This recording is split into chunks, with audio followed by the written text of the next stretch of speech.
coming up from the Northeast Live studios in Guwahati. Northeast Tonight with Wasbir Hussain.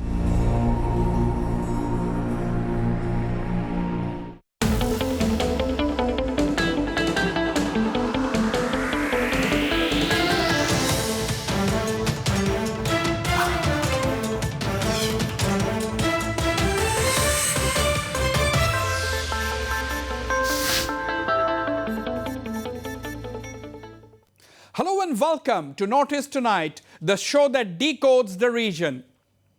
I would like to begin by wishing our viewers a very happy Republic Day.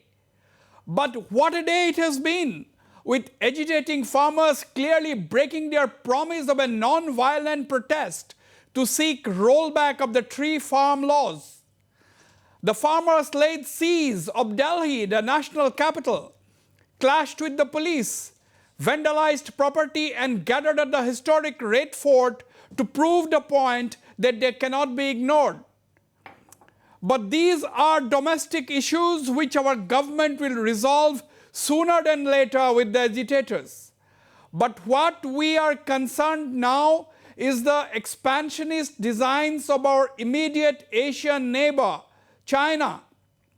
Yes, Beijing continues with its aggressive posturing at different points along the mountainous border with India.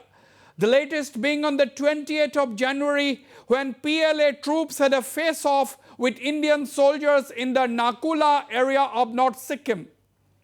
Incidentally, this area was the scene of the first face-off in early May last year that led to the June clash, in which 20 Indian soldiers were martyred and an unspecified number of Chinese troops were killed.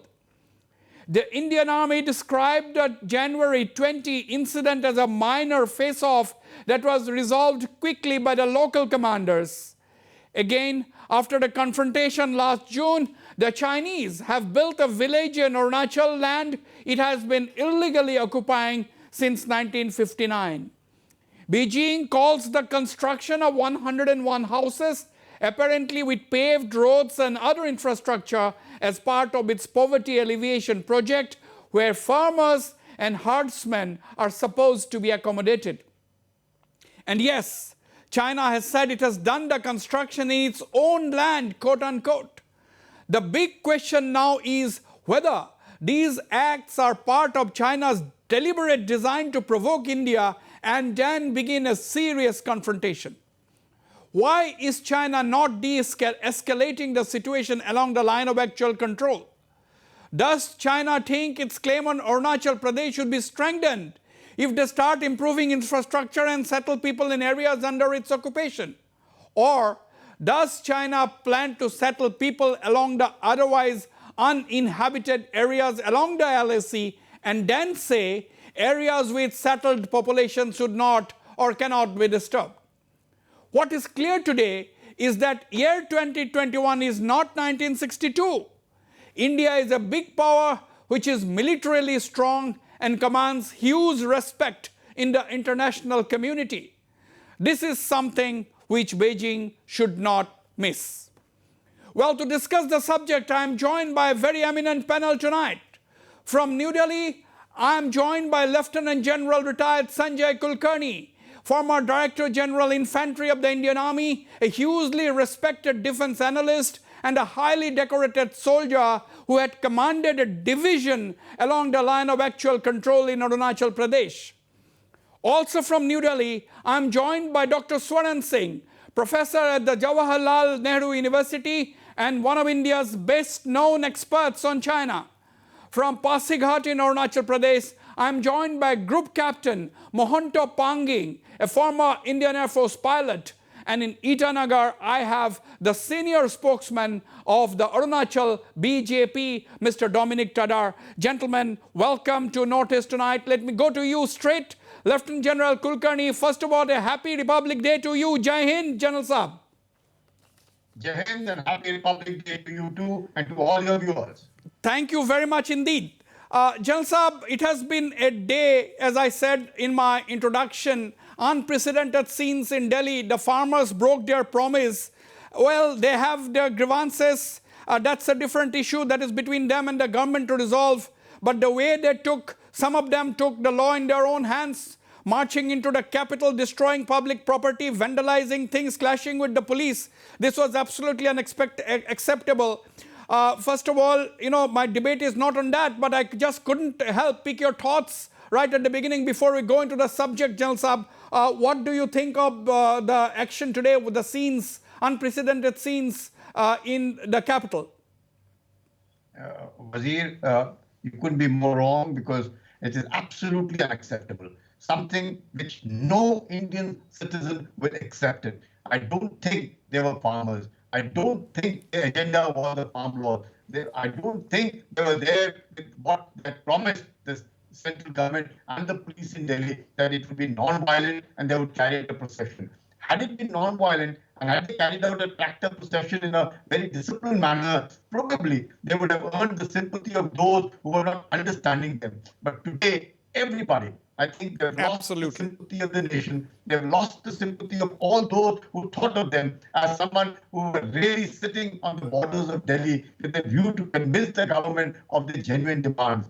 I'm so sorry to say I'm feeling extremely sad today to see what happened in the capital of Delhi. This is something which nobody had expected it and nobody should accept it. I think it is time for them now to sit down, first go back home right away if they want someone to be able to talk to them. The government can only talk to them if they now behave in a manner like good citizens of India. What they've done in the Red Fort, what they've done in the ITO is not acceptable. I don't think any Indian citizen will accept it. That is the point, that is the theme. Unfortunately, I'm not going to discuss further on this. We all know, I think all my panelists, they will be of the same opinion, because a democratic protest is okay because we are a democratic nation. Everybody has the right to voice their grievances and they have to settle the issue in a democratic manner with the authorities. But this is no way of leading a protest or leading an agitation. I'll begin with you once again, Lieutenant General Kulkarni. Let's go to the subject of discussion today, China's India front. That is what I call it. Why do you think the Chinese are continuing with their aggressive posturing? India has been exercising restraint. We have lost 20 of our soldiers who got martyred in June of last year. Despite that, the de-escalation is not happening. The 20th of January incident has now been confirmed by the Indian Army, although it was a small incident, which they said. And then we have the village coming up right across Arunachal Pradesh in land illegally occupied by the Chinese since 1959. What do you make of this behavior by the Chinese, General Saab? These have all along, I would say, from 1950 onwards, ever since they have become the PRC, they realize that they have never ever been our neighbor. They have only become neighbor after 1950. Till then, we've always accepted Tibet as our neighbors, and we've handled even the Treaty of 1842 between Gulab Singh and the Tibetans is what determines the boundary in Ladakh. And it's the McMahon line that determines the boundary in the east. Now, the Chinese do not want to accept the McMahon line with India. They've accepted the McMahon line with Myanmar. And in eastern Ladakh that we see all along, ever since, they are in occupation till date over 34,000 square kilometers, of which Aksai Chin is there. And the G129 highway, imagine it is in 1950s, they were already there. In 1956, they inaugurated the highway, and that is where the whole dispute lies. So it is these claim lines that exist, whether it is the McCartney-McDonald line, whether it is the Johnson-Arthur line, whether it is the Karakoram ranges that you look at it, or whether you look at the Kimlan Mountains, and they have a claim line which they don't seem to be clear as to what is it that they want. The claim lines also shift, the boundaries are also shifting. So I think the Chinese have become expansionists, number one. The comprehensive national power between India and China is wide. They're aware of it and they want to exploit it. They also know that India is not 1962, but they still feel that today they have arrived. And since they feel that they have arrived, they intend to do what a wolf warrior has what they've always been doing. So I think it is part of the expansionist policy, it's part of their wanting to exert themselves very loud and clear that in Asia, it is only them and they alone They are the center of the universe. They want to claim it and they want to show it. That's what it is all about, Wazir. Okay, that's a very comprehensive opening remark by Lieutenant General Kulkarni. I'm turning to you, Dr. Swaran Singh in New Delhi. Dr. Swaran Singh, you have heard Lieutenant General Kulkarni there saying that, China there's a definite design by the Chinese to expand. This is a clear-cut expansionist policy of the Chinese. They accept the McMahon line in Myanmar, but they don't accept the McMahon line in India. So, now, basically, despite attempts, despite several rounds of dialogue, they are not de-escalating. So, do you think they are going to escalate it further so that India is forced to react, forced to come up with a response? Do you think that is the ultimate objective? China has continuously seen itself growing powerful, at least in terms of its economic growth rates. And that has enabled it to do things that it always wanted to do. For example, right from 1950s, it has been trying to, bring Tibetans to live in urban clusters or in settlements, even if it is not part of the Tibetan culture. Large population of Tibetans, historically, civilizationally, are herders and they keep moving.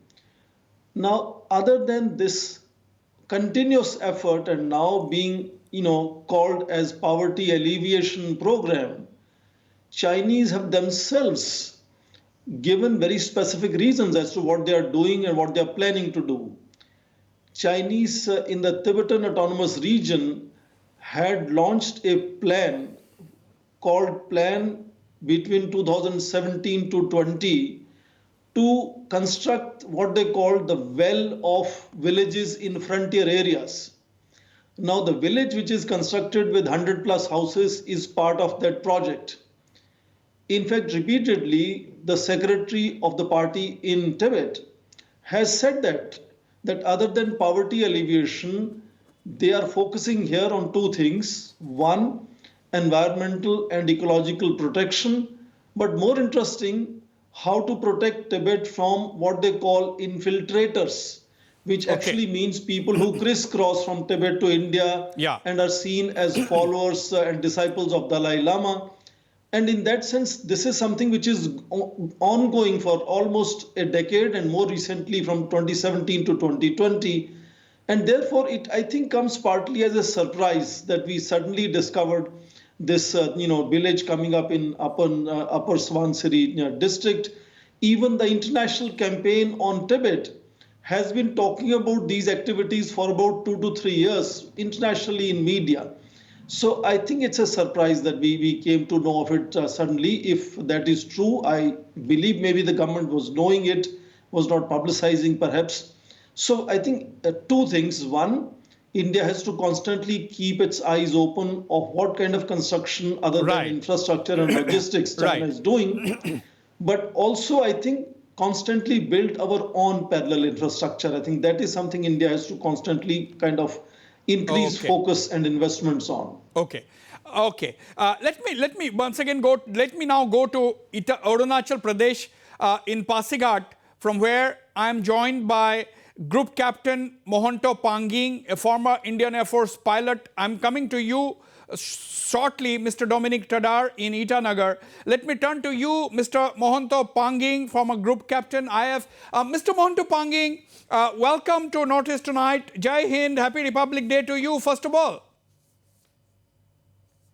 Happy Republic Day, Wasbir, and very Jai Hind. Now, Group Captain Mohonto Panging, Arunachal is in the news. It has been in the news because of the Chinese designs.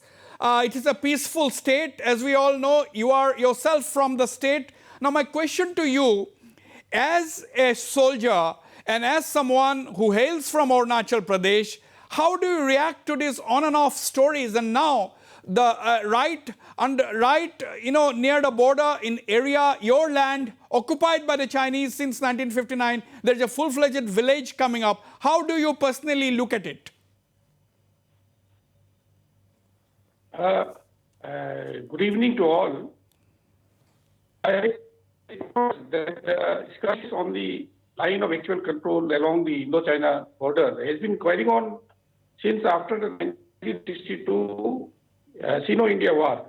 You must recall that Sundurunchu happened in 1987. Thereafter, it was followed by frequent incursions in the Tuting-Geling sector, where they tried to construct a road. And thereafter, incursions in the Asafila sector, in the Chaklagram sector. And this is going on for several years.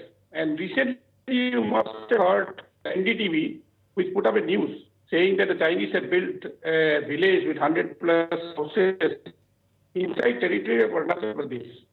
Now, I must correct the listeners, the viewers, that this is a false alarm because that particular village, which is near Bisa, near Lensi River in upper, near Limek tunnel of Upper Subansiri district of Arunachal Pradesh, has always been under Chinese part of line of actual control since 1959. We have been saying that. Yes. We have been saying the that. New change yes. is that. We have been saying the that. New change is that the Chinese have recently made a policy of well-developed villages along the Indian border, and they are trying to settle the Han Chinese to counter the Tibetan and Indian nexus. And because of this, these villages, border villages, have been developed by the Chinese over the period of 2017 to 2020. So that development should be of concern to all of us because they are developing the infrastructure along the border. And I was also do you think, infrastructure on the border. Mr. Panging, do you think India should also build infrastructure or boost infrastructure development in the border areas at double the speed, perhaps? I must put it on record that over the last few years, infrastructure, road projects, bridges, and ALGs have come up in a big way in the Northeast. Northeast has never seen a development in this scale since the 1962 war. And with the present government in place, a lot of infrastructure. For example, the longest road rail bridge, Bogeyville Bridge, what we call. Then the 9.15 kilometer Bhupen Hazarika Setu over the Lohit River. Then the 6.15 kilometer Bomji Bridge. Right. Similarly, ALGs have been commissioned in Arunachal Pradesh. Absolutely. So infrastructure is coming up, but we need to do more. And we must remember the teaching of our own Chanakya. We have to practice some Chanakya needs. We have to do more. Yes, we cannot rest content. Before I come back once again to General Kulkarni, let me go to Mr. Dominic Tadar in Itanagar, senior spokesman of the ruling BJP in Arunachal Pradesh. Mr. Tadar, welcome. My question to you is, the BJP, that is your party, has carried out a series of protests a couple of days ago, protesting against the village being built. Of course, as we have been reporting, this place is under Chinese occupation since 1959. Once again, I am putting it on record. But how do you look at this development? How do you want the government to respond? After all, it is your government, both in the state as well as at the center.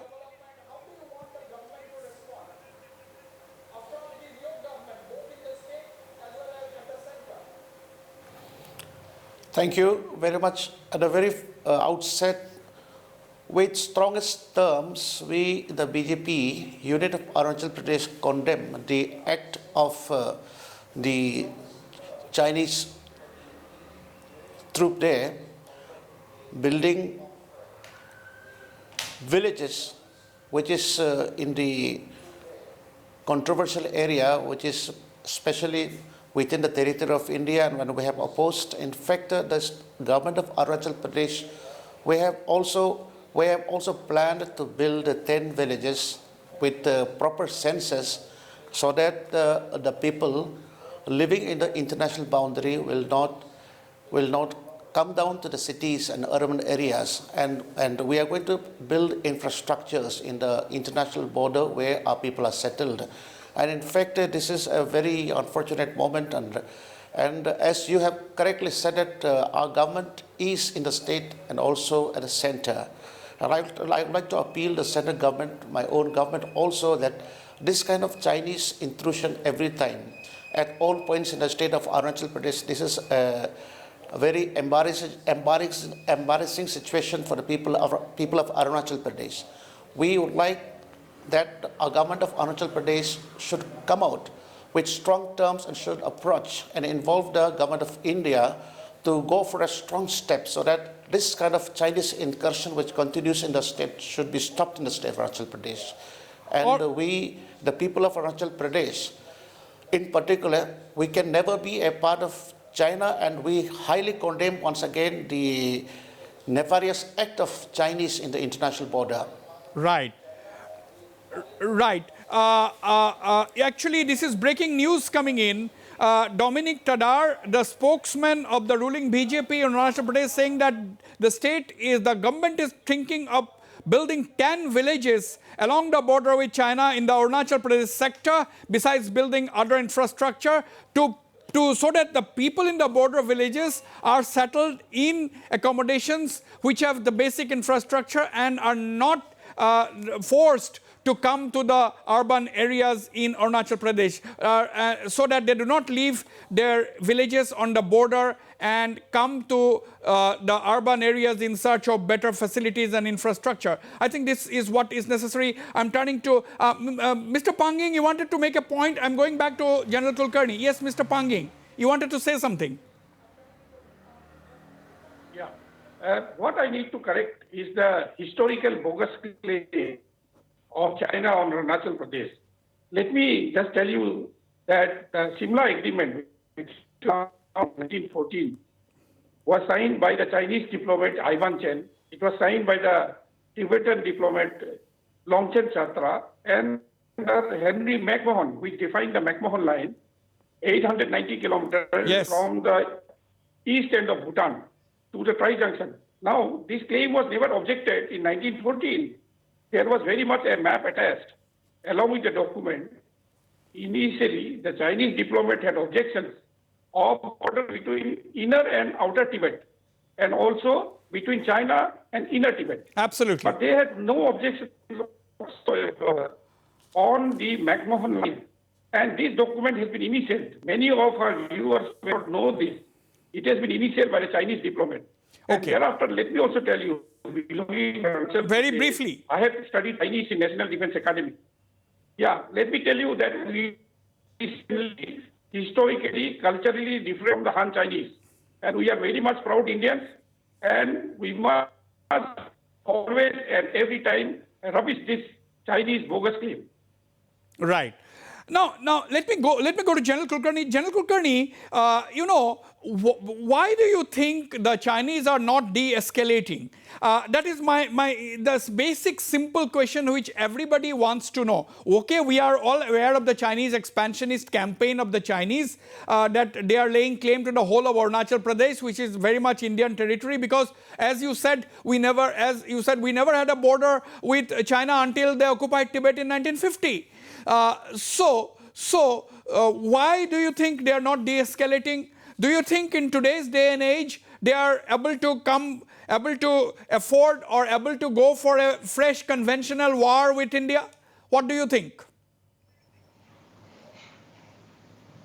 What Sanju said, that the supreme art of war is to subdue the enemy without a fight. That is what they intend with. They know for sure that India today is in a very strong position militarily. Galwan was a turning point. They realized that the Galwan soldiers fought without having been given orders from anybody. No question of giving orders. They went there and they found the Chinese in a premeditated manner attacking them, and they attacked them. We lost 20 soldiers, but we also killed far more than the number that we lost. As a result of it, the Chinese are aware that an Indian soldier will give it back to them. That is the first thing. The second thing is, they are also aware that in the comprehensive national power, they're miles ahead of us, that there is no denying the fact. Even if you look at the kind of economy that they have, they are in competition with the United States of America. They're not in competition with us. And therefore, everything is related to US. So they feel, why not put as much pressure as we can? And after the pandemic and after the Wuhan crisis, they have realized that the economies the world over are going absolutely berserk and just downhill. And Indian economy is affected. And within India also, India being a democratic country, they know that there are different kind of voices and they exploit the system. And that kind of an exploitation of the system, why would they want to go in for a fight? A de-escalation is not what they are looking at. They would put as much pressure as they can on India. And now they have an all-weather friend in Pakistan. So Pakistan Yes. will do what is known as kinetic, and what is non-kinetic, the Chinese will do. So they have so orchestrated themselves around it that the pressure of all kinds, whether it is economic, political, military, diplomatic, and all kinds of pressure on India will be done by the Chinese. But the kinetic part will be done by Pakistan, outsourced to Pakistan to do militarily, get involved in it, do to it. And therefore, in that context, what you said, the 20th January incident which happened in Nakula is an indication that to do precisely, but they will never go in for, not a shot will be fired because they know that that will not give them what they are looking at. But pressure on India, that is what I said, the believers of Sun Tzu, to subdue the enemy without a fight. Absolutely. Now, Professor Swaran Singh, we all know about this existing agreement that, you know, the settled population should not be disturbed. Now, do you somehow think that, you know, the Chinese could be thinking that, okay, let us build villages in areas which we have occupied, we'll settle as many people as possible in those villages, and then later this will come in handy because we'll say that, you know, okay, these are settled populations which we do not want to sort of, you know, disturb or should not be disturbed as part of the existing agreement. Do you think that is a strategy as well? I am delighted to see, Basveer, you brought this agreement of April 2005, which is General Guidelines and Political Parameters Agreement, which is important here to underline, because that does talk about not involving a settlement that would disrupt any population centers. Right. So let us say that in words, China may not be violating that agreement, but in spirit, China is already violating that agreement. Let me make a fine distinction. The spokesperson of Arunachal Pradesh unit of BJP mentioned, and it's a elating news, that perhaps government has identified 10 villages where they want to provide certain development infrastructure in frontier areas. But that is not the same as to what Chinese are doing. Chinese are resettling populations into completely new areas. I don't think Indian government is planning to reset populations into new areas. And therefore, India is not violating that April 2005 agreement of China and India, whereas China creating these new settlements for Tibetans is really violating that agreement. And I think we should bring that up also with the Chinese, that what they are doing is definitely against the spirit of that agreement, because from there they were supposed to move to the next agreement called the framework agreement. Right. And then, of course, demarcate boundary, etc., etc. So Chinese, therefore, are indicating that they are perhaps not in a mood to resolve the border demarcation, not just border tensions. So in that sense, I think if you notice that whole range of tensions that Chinese have been building for last 6 to 7 years, even now, we saw that in December only in Damchok area, and the village head has shown videos of Chinese intruding into their areas and local administration taking 4 to 5 days to return them. Then we saw what is happening, you know, recently last week in north of Sikkim, in Nakula. And now this village, I mean, Chinese are showing no signs of really either being sensitive to India, forget India, or at least being sensitive to agreements and mechanisms that they have already agreed upon as far as border is concerned. And each time these new developments, I think, are an indication that Chinese are, you know, continuously doing 2 steps forward, 1 step backwards strategy of, as General Kulkarni was quoting Sun Tzu. And, you know, that mindset is what is guiding their initiatives on the border. And India, therefore, has to really maybe follow the Chanakya Niti in that sense. And not only reinforce infrastructure on the border. Absolutely. We have to wait and watch whether India follows the Chanakya Niti. I'll go for a short break. When I come back, I'll go to Dominic, Tadar, Mr. Mohonto Panging, and General Kulkarni, and of course, Professor Swaran Singh to develop what has been discussed so far. Don't go away. I'll be right back after this very short break.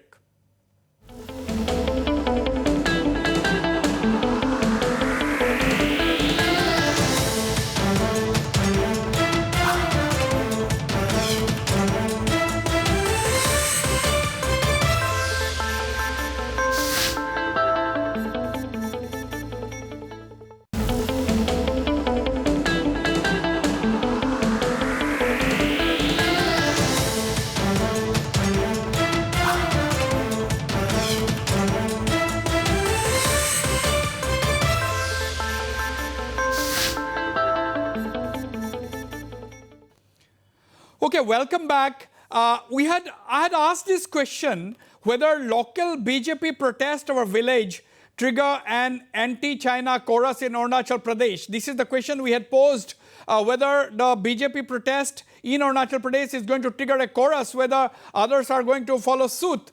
Let's have everybody on the screen. Now, breaking news coming in at this point is that the All Arunachal Pradesh Students Union has decided to go for a sit-in demonstration, sit-in protest on the 28th of January, that is day after tomorrow, that is on Thursday. The All Arunachal Pradesh Students Union, the state's apex students body, is going for a sit-in demonstration. This is the breaking story at this point. Let me go to you, Mr. Dominic Tadar. Mr. Dominic Tadar, now you have heard the news that APSU is also going for a sit-in demonstration. They are saying that this is a very disturbing trend, that the Chinese are building villages with full infrastructure in Arunachal land it has been illegally occupying. So that builds pressure on the government, isn't it?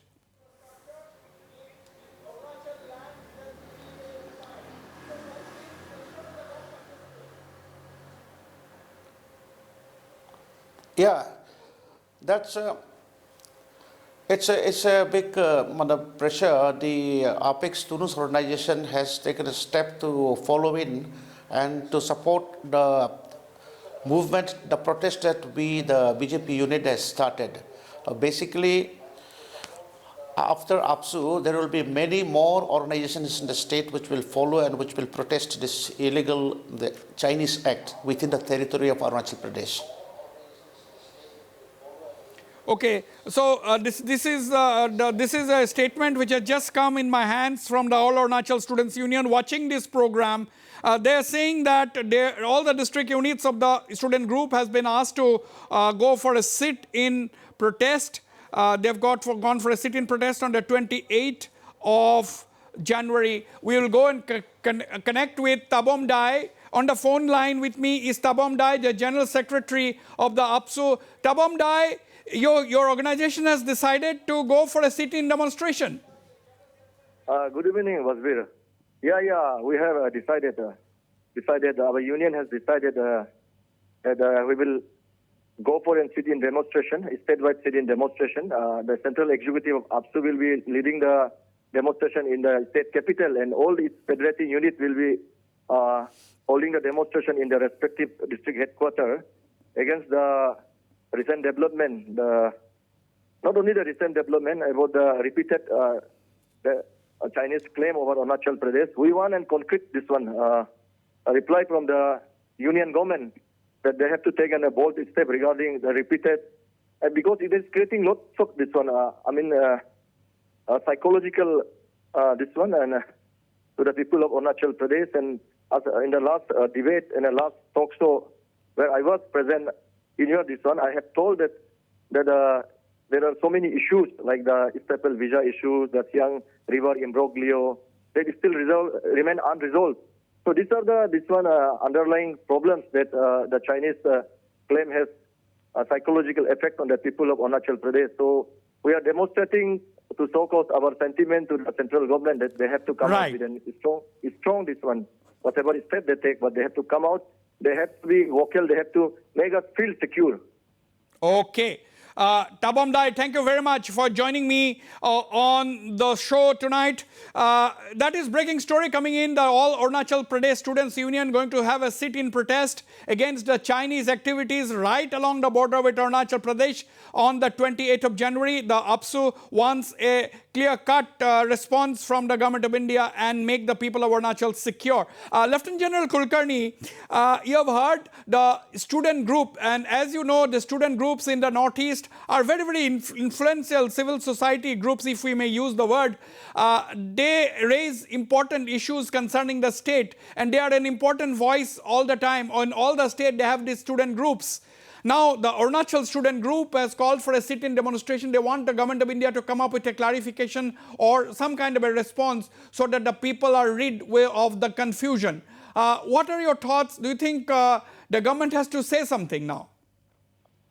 Mr. Wazir, I must say that it's very important, as much pressure that we can put on China. If His Holiness Dalai Lama wants to visit Arunachal, you find the kind of protest. If the Prime Minister wants to go to Arunachal, you find the kind of protest coming from China. It is our territory. We have every right to do what we want to do, and we must assert our rights without fail. So all Arunachal Students' Union must say so, that there is no question.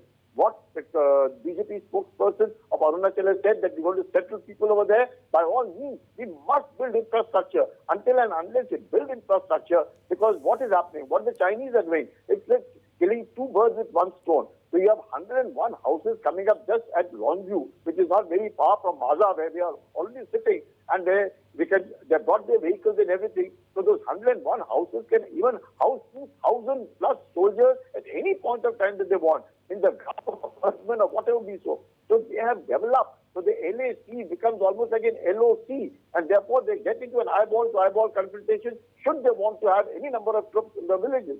So it is very essential for what the Arunachal government has decided to do, is to settle people over there, but must build infrastructure over there. The all Arunachal Student Union must be able to put pressure on China that do not do what you are doing. We are watching, and we will retaliate hard. And I think all these pressures which come from the civil society is what makes China better. And to keep themselves away, they realize that what they feel as South Tibet is not South Tibet. It is Arunachal Pradesh. And Absolutely, absolutely. Is absolutely part of India.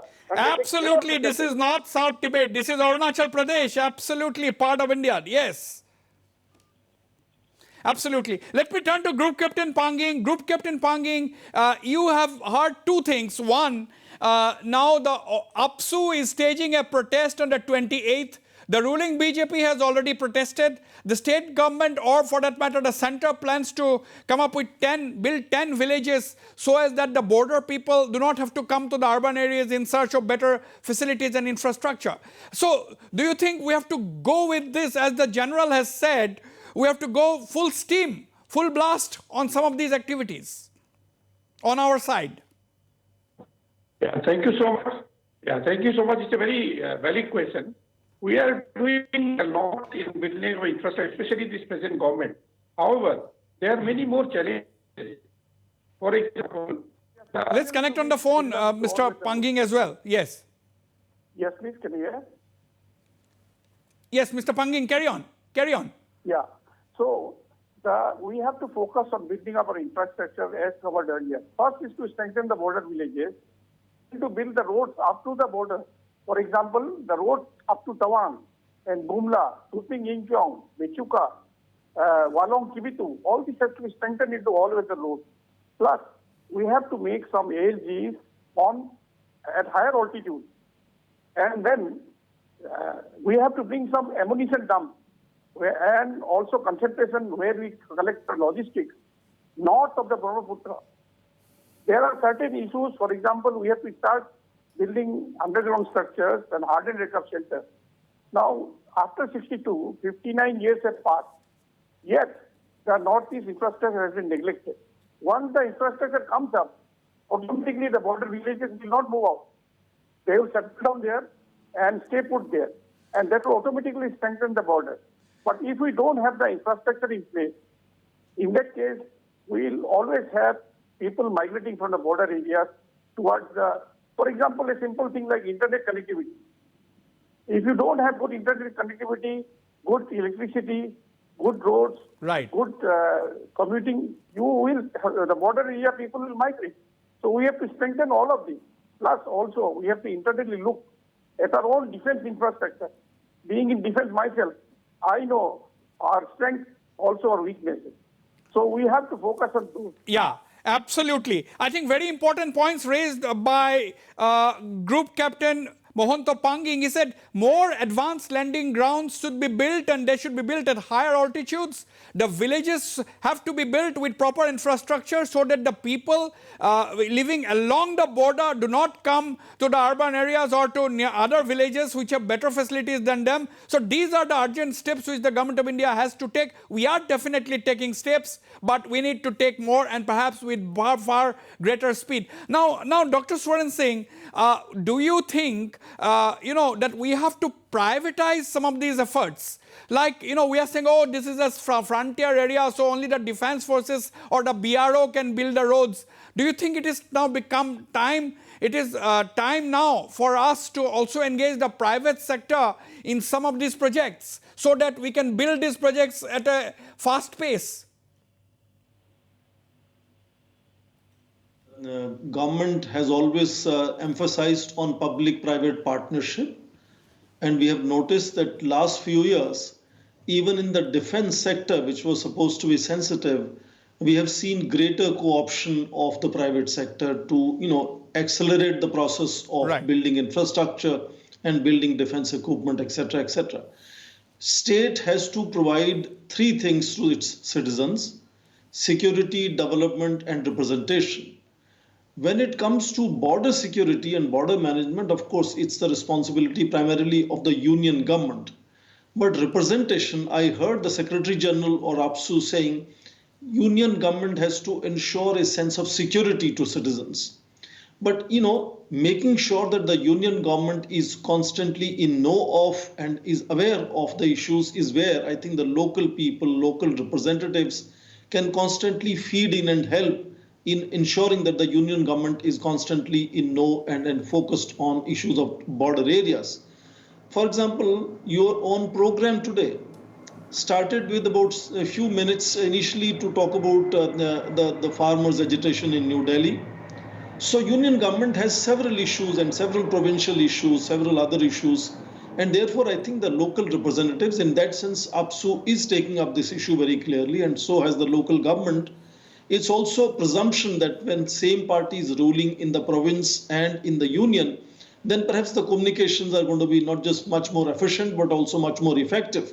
So there is a constant expectation and role of leaders and people and officials in the border areas to constantly keep the union government aware and the entire nation aware, and therefore not just expect but also claim to be integral part of the Union of India and being the citizens of India. So it comes both with rights and responsibilities in that sense. And I think Arunachal Pradesh is constantly doing that effort to make sure that the union government is aware of their requirements. And I think therefore certain initiatives are being taken.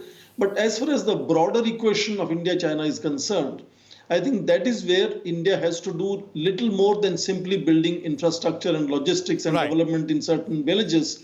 That is where the larger, the high politics, as we call it, is where India has to also engage China at regional and multilateral level, at the global level. And India, for example, is sitting on UN Security Council. Why not some of these issues be brought to the UN Security Council? Absolutely. China keeps bringing Kashmir repeatedly into the United Nations Security Council. India could raise some of these issues. India is now sitting in the UN Security Council. And if these are concerns that India wants to really raise up to the global level and underline this fact that, there are things that where China is not accepting even agreements that it has signed with India. Right. So therefore, I think at multiple levels, India has to really engage with this issue, which would include local development of villages, of infrastructure on the area for not just local people, but also India's armed forces who are deployed there. Right. They should also have much more comfortable life on frontier areas to be far more effective. And therefore, infrastructure building, of course, is important, but also the high politics and engagement of China at multiple levels is something that has to happen. Engagement at multiple levels. I'm coming to you, Mr. Dominic Tadar, but let me go once again to General Kulkarni. General Kulkarni, you have heard Dr. Swaran Singh saying that, building infrastructure is necessary, it's fine, but India also has to engage at multiple levels and multilateral forums like the Security Council and so on. Now, you are a soldier, as we have been saying that in 2021 is not 1962. We have demonstrated our military prowess only this morning during the Republic Day parade. Once again, we have demonstrated to full public view our military prowess. Now, the point is it enough to depend on the military, or do you think we have to deal with the Chinese, internationalize the issue, raise it at multilateral forums, as Dr. Swaran Singh has been saying? He's absolutely right. Until unless you build multiple pressure points on China, it is not going to work out. because capacity building takes time. Intentions can change overnight. So militarily strong, yes, but you have to be economically strong. If you're economically strong, then only can you be militarily strong. If you're militarily strong, economically strong, then only can you have diplomatic teeth. So all these are interconnected. So why the Prime Minister says Atmanirbhar Bharat, it's very, very essential. As long as you are not dependent on anybody, you can't be totally independent of everything. You have to depend on the world over. But yes, the moment you become technologically sound, now you find in terms of desires, in terms of ISRO, you find in terms of satellites, everything. When you start becoming technically sound, when you become economically sound, and socially also, the social fabric in India must also remain united. They must feel part of the system. They must feel stand united. Right. And yes, they know that this is the country which is an enemy country against whom we must unitedly stand against. All these factors, and capacity building takes time. Infrastructure cannot come overnight. Why not? Since 1947, we have not been able to connect so many places, and the Chinese have been able to connect them. And Yeah. these Chinese are laying a lot of emphasis on infrastructure. If Yes. we have built roads from, say, Daporizio, Limikeng to Taksing, you'll find automatically development along the road will start Absolutely. coming up. Absolutely. So infrastructure is a must, and on multiple pressure. And now that we are member of the UN Security Council for at least 2 years, what better time can we have to put international pressure and all the What democracies in better? the world? Absolutely. Absolutely, General Saab. This is perhaps the most opportune moment when we are sitting at the Security Council. Let me go to Dominic Tadar. Dominic Tadar, final comments from you. Do you think we need to build more pressure by boycotting the Chinese in every front? Perhaps economic pressure is the key. Do you think economic pressure holds the key? We have to boycott Chinese products. We have to boycott Chinese goods much more seriously than what we have been doing.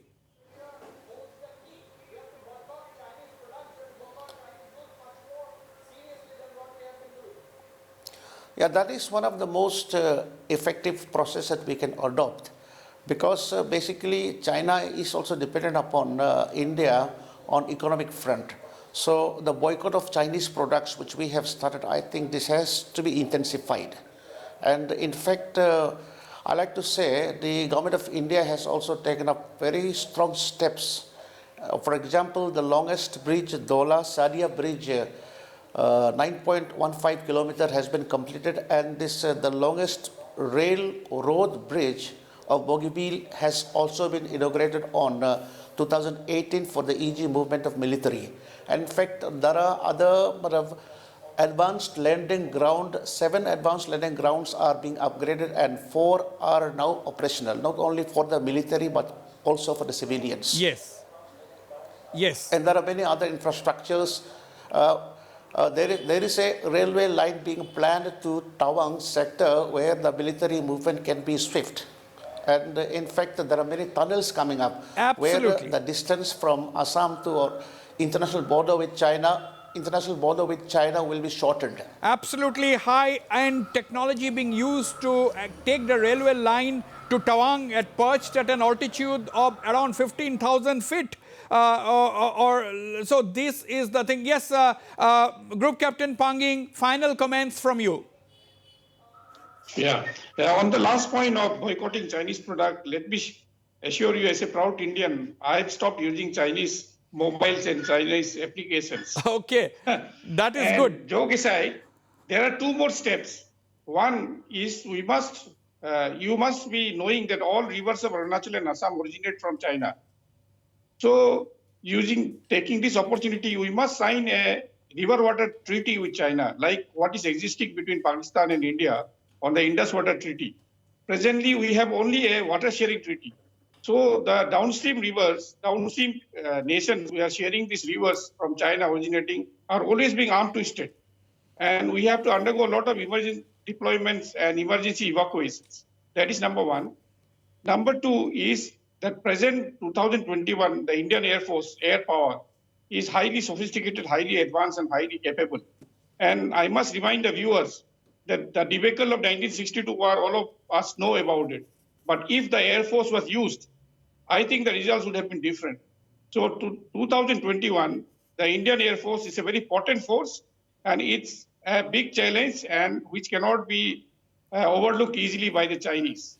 That is my final Absolutely, parting shot. that is an Indian Air Force pilot talking there.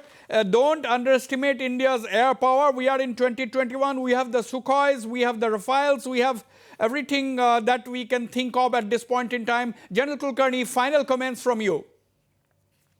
I think it's very important that we must On security issues, not be politically divided. We must, as a nation, stand united. We have tremendous capacity, tremendous knowledge, and tremendous strength that as a nation that we have. And we must stay united on matters security. Political divide should not be there. The nation should stand united. Because as a democracy, we always have some cracks over here and there. And China is an autocratic country. We must understand that. Otherwise, the Chinese as an autocratic country will exploit the various divisions that come across in a nation which is a democracy like India. So, on issues which are national security, we must stand united. They should not be on different political fronts. You are bang on there, General Kulkarni. You are bang on. These are issues of very, very sensitive national security issues. The nation must stand united. There is no scope for politicizing the Chinese. Who did what is not important. We have to stand united and face the threats from our immediate neighbors. Dr. Swaran Singh, final comments from you. The last word to you. Thank you. I think other than calibrating the China challenge, the dealings at multiple levels, two areas of high priority in this would be, to me, to add high technology into the infrastructure building, which are sometimes, not, done into futuristic fashion in that sense. And technology can be multiplier of empowering local citizens and local people there, including armed forces. And since I come from education sector, I think also education and skill building at enormous level would empower local people, local citizens enormously. And therefore, that would be the strength of India in addressing China challenge, both whether it is armed forces involved in that exercise or India in general involved in that exercise. If our border frontier areas are prosperous and secure, I think that will be a perfect answer to China's policies vis-a-vis India on the border. Absolutely, very well said. Dr. Swaran Singh there, one of India's best-known experts on Chinese affairs, on China. You see, the various points have emerged out of this discussion. One, India needs to engage at multilateral forums, internationalize the issue. Another point which the panelists have agreed upon is that if our border areas are prosperous, if there is big infrastructure development in the border areas, that will be a good response to the Chinese posturings along the border. There are infra efforts at the border, and that will also help our border residents to remain where they are as our frontier guards, if I may use the word. And second, of course, India's military might should not be underestimated by anybody. And if, of course, there is no cause for worry, we are, of course, in safe hands. I thank all my panelists for participating in the discussions and the viewers for watching the program. Good night and goodbye.